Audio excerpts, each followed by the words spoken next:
Les 9 secrets pour coordonner les couleurs entre elles. Stylé sans prise de tête. C'est encore une vidéo sur la colorimétrie. Let's go! Hello, moi c'est Aurora, je suis italienne, je suis image stratégiste et coach d'empowerment au féminin et ma mission c'est d'aider les girl boss à être des femmes stylées et charismatiques grâce à l'utilisation de l'image. L'image, les filles, est un outil stratégique qui vous permet d'exprimer à l'extérieur qui vous êtes à l'intérieur. De cette façon, vous êtes authentique, vous allez manifester votre singularité et vous allez augmenter un charisme. Si tu es nouvelle sur cette chaîne, déjà bienvenue. Abonne-toi, appuie sur la cloche pour ne rater aucune de mes vidéos et aussi j'ai un cadeau pour toi. Tu peux aller directement dans la barre d'infos et télécharger gratuitement les 7 pièces incontournables qu'une girl boss devrait avoir dans sa garde-robe. Il s'agit d'un e-book totalement gratuit. Mais rentrons dans le vif du sujet. Combien de fois ça t'est arrivé d'ouvrir ton placard et te dire que tu n'as rien à te mettre? Et pourtant, ton placard déborde de vêtements. Et tu te dis, bah non, mais en fait, je sais pas comment coordonner les pièces entre elles. J'ai plein de jupes, plein de jeans, plein de hauts et je sais pas comment les mettre ensemble. J'ai toujours l'impression que ça aille pas. Et bah aujourd'hui, nous allons voir ensemble les 9 secrets qui vont te permettre de faire des associations. Finger in the nose ou un truc comme ça quoi. Bon, bref, vous aurez compris. Facilmente, on dit en italien. La première règle, c'est de ne pas vouloir tout coordonner. Bah oui, souvent on a vraiment envie que tout aille avec tout, la montre avec les bijoux, le maquillage, le haut, le bas. En fait, il faut qu'on arrive à se décomplexer par rapport à vouloir être, comme disent les Américains, matchy-matchy. Parce que si on veut trop être, et c'est pas mochi-mochi, hein, ça c'est allo en japonais, c'est matchy-matchy. Bon bref, ok. Et donc c'est quand on veut trop être à match, matcher sur tout, ça va, comment dire, ça va être maniéré, ça va être on va voir qu'on a fait un effort. Et nous, on veut être joli, genre on est stylé de nature, on n'a pas besoin de trop en faire. Le deuxième point qui vous permettra d'être stylé en associant des couleurs de façon ultra simple, c'est l'utilisation du monochrome, mais dans les règles. Alors, on a déjà parlé de l'utilisation du monochrome, notamment dans la vidéo où je vous expliquais comment s'habiller quand on est petite ou comment s'habiller pour paraître plus mince, parce que en effet c'est vraiment la technique qui marche. Par contre, il y a des règles à respecter pour que le monochrome fonctionne. Déjà, il faut que les pièces entre elles aient la même température. Alors non, ça veut pas dire qu'on les a mis au frigo ou sur le radiateur, ça veut tout simplement dire qu'elles sont ou avec toutes les deux, par exemple une chemise avec le pantalon dans des tons chauds ou les deux dans des tons froids. Parce que, comme on a vu précédemment dans une autre vidéo, on peut avoir 20 pantalons marron chaud et 10 vestes grises, et ben on n'aura toujours rien à se mettre parce que les deux couleurs ne se marient pas. Alors là, par exemple, si je prends le cas du marron, parce que c'est un peu la couleur du moment, hein, en ce moment c'est vraiment la couleur tendance cet hiver, et ben si on prend un marron chaud et on le mélange avec un marron froid, ça va faire très bizarre, ça va pas du tout être joli et agréable à la vue et donc le monochrome ne fonctionnera pas. Donc il faut faire attention à la température. L'autre chose c'est pareil, c'est la saturation. La saturation ça veut dire quoi?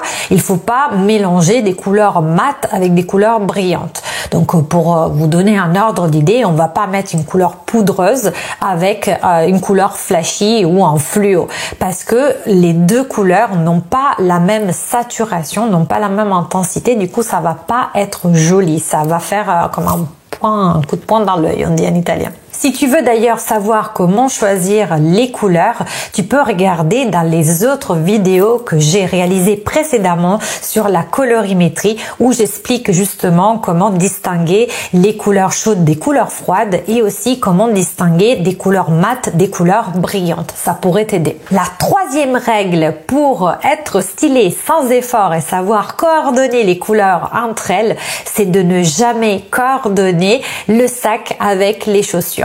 Oui, j'essaie, il y a Christina Cordula qui le dit déjà, mais je vous le redis parce que c'est vrai que, excepté pour les occasions très officielles, comme par exemple des mariages, c'est vrai que là, on peut le faire, hein, on peut associer les deux, ça va faire très strict, parce qu'en fait, dès qu'on fait ça, ça va faire très strict. Mais nous, on a envie d'être effortless, donc on a envie de donner l'impression que ce soit naturel. Donc, il faut justement pouvoir mélanger les couleurs entre elles. Jouez plutôt le contraste et si vous ne voulez pas vous tromper sur l'association des couleurs, vous pouvez par exemple prendre des couleurs complémentaires. Donc ça, vous tapez sur Google, vous trouverez tout de suite l'explication. Mais je peux déjà vous dire, par exemple, si vous prenez du vert et du rouge, c'est des couleurs complémentaires qui vont claquer et qui, si vous avez des chaussures rouges et par exemple une veste verte, ça va trop le faire pourvu que les autres pièces que vous portiez soient des couleurs neutres, par exemple un jean ou un ensemble, un top noir avec un pantalon noir par exemple, pour que ça ne fasse pas non plus de toutes les couleurs. La quatrième règle pour être stylé sans effort et savoir coordonner les couleurs, c'est de ne jamais coordonner la couleur du vernis des mains avec la couleur du vernis des pieds. Alors ça, pareil, on peut le faire pour vraiment des circonstances très officielles. Ça va nous rigidifier, je sais pas comment dire, mais ça va nous donner un côté strict qu'on ne veut plus avoir. Par contre, si vous choisissez une couleur qui pète ou même une couleur qui vous va dans les mains, à ce moment-là, vous allez mettre du neutre sur les ongles des pieds et inversement, si vous mettez par exemple une jolie couleur rouge sur les doigts des pieds, vous allez faire plutôt une manucure neutre dans des tons rosés, blancs ou voilà. En tout cas, quelque chose nude. La cinquième règle à faire, c'est de ne jamais coordonner la couleur de nos vêtements, de nos habits avec la couleur du make-up. En effet, vous pouvez le faire, c'est même très joli, mais il faut vraiment être un make-up artiste parce que si ce n'est pas votre spécialité, on risque juste de faire du n'importe quoi. Plutôt du coup, c'est la jouer safe et utiliser des couleurs qui sont dans notre palette de maquillage, des couleurs qu'on a déjà expérimentées et dont on est sûr qu'elles nous aillent. Le sixième point, c'est globalement respecter la température. J'arriverai pas à le dire, c'est bon. En fait, c'est pareil que pour le monochrome, sauf que là, on va jouer sur des pièces qui peuvent avoir une couleur différente. Mais par exemple, je ne vais pas mettre une couleur chaude en haut et une couleur froide en bas, parce que ça va donner une sensation de gêne. En fait, ça va gêner l'œil, donc ça va pas être joli.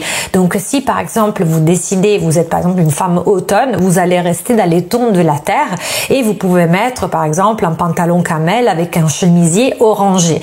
Par contre, ne mettez pas un pantalon, par exemple un chemisier orangé avec, je dirais quoi, un pantalon jaune acide. Voilà. Parce que ça va pas le faire. Si la couleur elle est très chaude, très couleur de la terre, et en plus ça va pas aller avec quelque chose qui au contraire va être plutôt fluo. La septième règle, c'est aussi de respecter la saturation. Comme on a dit pareil pour le monochrome, toujours faire attention que si on porte des couleurs un peu passées, un peu poudrées, et que ce soit les mêmes, en fait pas la même couleur, mais dans la même tonalité. Donc si par exemple je prends un rouge un brique, un rouge brique, je vais pouvoir la marier avec un chemisier rose poudre par exemple, ça peut faire très délicat.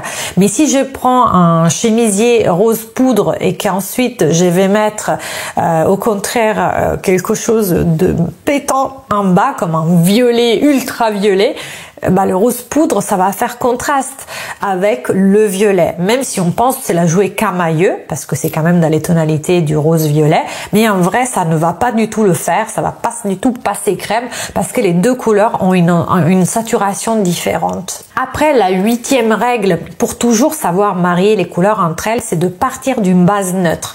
Si vous savez déjà à quelle saison vous appartenez, allez vous référer aux vidéos précédentes qui vont parler de la femme automne, de la femme hiver, de la femme printemps, de la femme été, pour que vous puissiez justement savoir quelle est votre palette. Vous regarderez à l'intérieur de cette palette, en haut, il va y avoir des couleurs qui vont être assez neutres. C'est les couleurs dans lesquelles autour desquelles vous pouvez vous constituer votre pièce de base de garde-robe.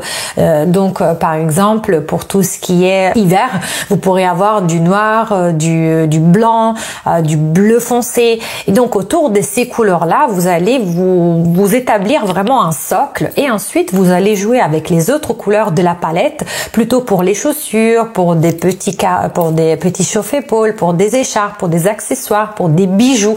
Comme ça, vous ne risquerez jamais de vous tromper et ça sera super facile de pouvoir coordonner les couleurs entre elles. Et bien sûr, la 9e et dernière règle, c'est de connaître sa palette. Il est vraiment très important d'aller au-delà de juste savoir si on est une saison plutôt qu'une autre, parce que comme on l'a vu dans les vidéos précédentes, c'est trop difficile de classer toute une planète dans seulement 4 catégories.